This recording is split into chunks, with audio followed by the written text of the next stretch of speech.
the SEC basically has denied the need for regulatory clarity at all. Coinbase had asked for it, and they, of course, are going to appeal that decision.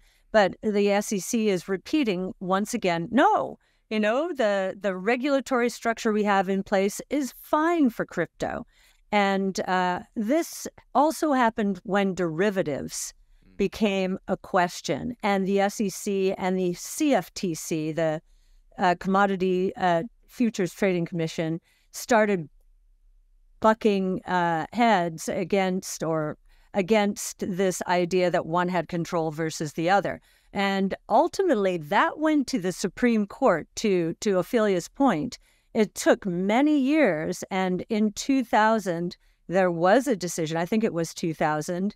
There was a decision that gave both of them jurisdiction and was very clear about which had jurisdiction over what and what they both had to agree on. So I think the same thing's going to happen here, and that Coinbase will take this to the Supreme Court. If I'm not mistaken, this is going to be appealed to the 3rd District Court. So we'll have a few steps here, but honestly, I think Coinbase, the folks at Coinbase, expect this to go to the Supreme Court and use derivatives as our guide. If you've got the CFTC and the SEC either competing for power or at each other's throats, it's probably going to end up at the Supreme Court, and it'll take a few years. Regulatory, as we think about the checks and balances, executive, judicial, and legislative, regulatory, Gary Gensler was appointed by Joe Biden, I know with Senate ratification, but we think of that as executive. Then you've got judicial, the courts, and then you've got legislative, and they're all engaged right now, which is good. For a while there, we didn't have judicial, and judicial, the crypto world has been winning in the court system against the SEC. And legislation, this is becoming an election year issue. 50 million people in the U.S., I think that's the number, own Bitcoin or other crypto. So I am really happy all three are engaged, as opposed to, the iron fist of a regulatory agency alone. Regulation in other parts of the world has been a spur to us here in the United States, whether it's the electorate to say, hey, wait a minute, innovation is leaving the United States. You can't let this happen. So I do think that regulatory arbitrage has been a spur to our system, that if it hadn't occurred, we might still be, where we were 2 years ago. Hey, money talkers, if you've been riding the Bitcoin roller coaster, things just got wild. Buckle up, hit that like button, and let's talk about the ETF fireworks and a sneak peek at the Asian markets playbook. The SEC is stirring up the crypto cauldron, and there's a deadline approaching, December 29. Why? Well, big guns like BlackRock, Grayscale, and Ark are racing to tweet their ETF proposals for a potential green light in early 2024. Will the SEC open the floodgates for Bitcoin ETFs, reshaping the crypto landscape? Tick-tock, tick-tock. Let's jet over to the Asian markets. It's a mixed bag. Some markets are on holiday mode, but others are strutting their stuff. Shanghai is getting a tech tantrum, dropping 0.8% due to trade tension worries. But hold up, Tokyo's Nikkei is playing it cool, and the Kospi is doing a victory dance with a 0.1% gain. What's cooking in Asia, and how's it setting the tone for the week? Let's find out. Japan's got some stats to spill. Unemployment standing strong at 2.5%, but here's the twist. The job market's loosening up a bit. Now, let's talk prices. Japan's Services Producer Price Index is holding steady at 2.3%, showing some inflation vibes. What does this mean for Japan's economic jigsaw? Quick global market snapshot. The US and European markets took a breather on Monday for the Christmas holiday. Wall Street's been dancing to its 8th straight winning week, with the S&P 500 eyeing its record. Oil's strutting its stuff, and the dollar's doing a currency tango. How's your favorite market doing, and what's the buzz on the street? Let me know in the comments. The SEC's crypto clock is ticking, Asian markets are throwing some moves, and the global market stage is set. Let's continue our discussion with Cathie Wood. I think there's been an anticipatory move, that there is an appetite. So that's one reason the price has been quite firm here. And so I will say when a spot Bitcoin ETF is approved, because I think the probability is Well, we think it's 95% now, if not higher. Wow.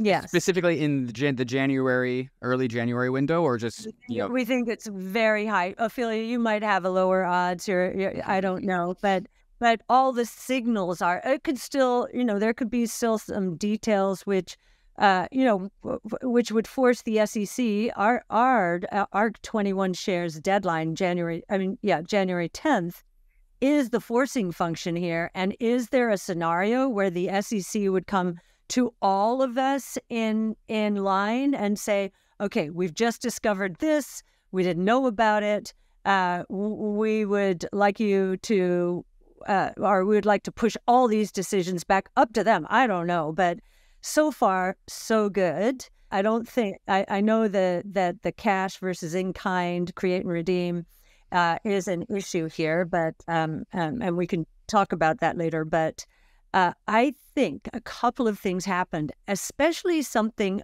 5 years ago in 2018. Cambridge Associates, which is a consultant to institutions, endowments, foundations, and so forth, wrote a paper about Bitcoin and said to the institutional world, okay, you may agree with all of these leaders who are calling it a Ponzi scheme or an environmental scourge on the system, but recognize that the correlation of risk and return between Bitcoin and all of these other assets is very low. So what we probably have here is a new asset class. And what institutions do know is that the best way to increase returns per unit of risk is to diversify into a new asset class. So this is very important. And so Cambridge back then said, you may not like it, and you may really believe all these people who are saying these horrible things about it, but this is the way it's behaving. And our study, and we've put this study out, we're updating it now, on what should be the institutional allocation in a broad-based portfolio to Bitcoin.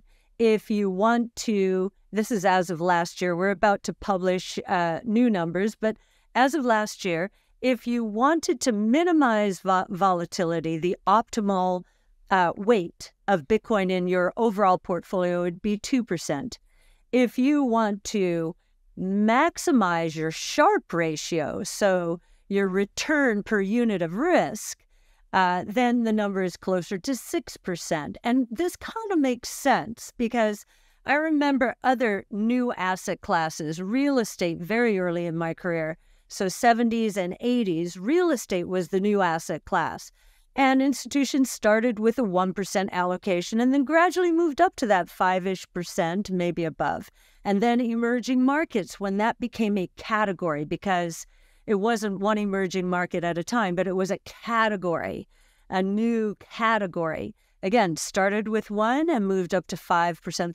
That, we believe, is what is going to happen here. And I think the fact that we and others are educating institutions that, wait a minute, this is mathematically metered to go up to 21 million units, and we're at roughly 19.5 million. The scarcity value is already showing itself. And with institutions starting to push in, that will be ever more true. So might we get a sell on the news? Well, sure, we've had a nice little burst here. And there's just the hedge funds trade on anything, on any news. So you could have a bit of a sell-off, but we think that the institutional demand is going to take this new asset class much higher in terms of market value. The Chinese State Administration of Foreign Exchange, SAFE, has cracked down on an underground bank that used crypto to offer illegal exchange services.